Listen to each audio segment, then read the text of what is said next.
সেই সময় দেখি তারা গাঁজা সেবন করে, ওখানে গাঁজা তৈরি করে এবং সেবন করে। ঝালকাঠি পৌরসভার ৬ নম্বর ওয়ার্ডের পশ্চিম ঝালকাঠির ইসানিল এলাকায় মাদক সেবনে বাধা দেওয়ায় খলিলুর রহমান নামে এক গণমাধ্যম কর্মীকে মারধরের অভিযোগ উঠেছে।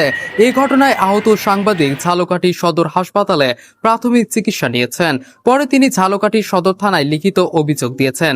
অভিযোগকারী খলিলুর রহমান জানান, তিনি ইসানিল এলাকায় জলিল মেম্বারের বাসায় ভাড়া নিয়ে বসবাস করেন। তার বসতঘরের পেছনে বেশ কিছুদিন ধরে এলাকার কয়েকজন যুবক মাদক সেবন করে আসছিলেন। এতে তিনি একাধিকবার তাদের সতর্ক করে ওই স্থান থেকে সরে যেতে বলেন। খলিলুর রহমানের অভিযোগ, বৃহস্পতিবার ১৩ আগস্ট বিকেল ৪টার দিকে কাজ থেকে ফিরে তিনি আবারও কয়েকজন যুবককে সেখানে মাদক সেবন করতে দেখেন। এ সময় তিনি তাদের বাধা দিলে দুই যুবক তাকে গালিগালাজ করে মারধর করেন। থানায় দেওয়া লিখিত অভিযোগে খলিলুর রহমান আরও দাবি করেন, মারধরের সময় তার সঙ্গে থাকা ১৫,০০০ টাকা নিয়ে নেওয়া হয়। ঘটনার ভিডিও ধারণের চেষ্টা করলে তার মুঠোফোনটিও ভেঙে ফেলা হয়।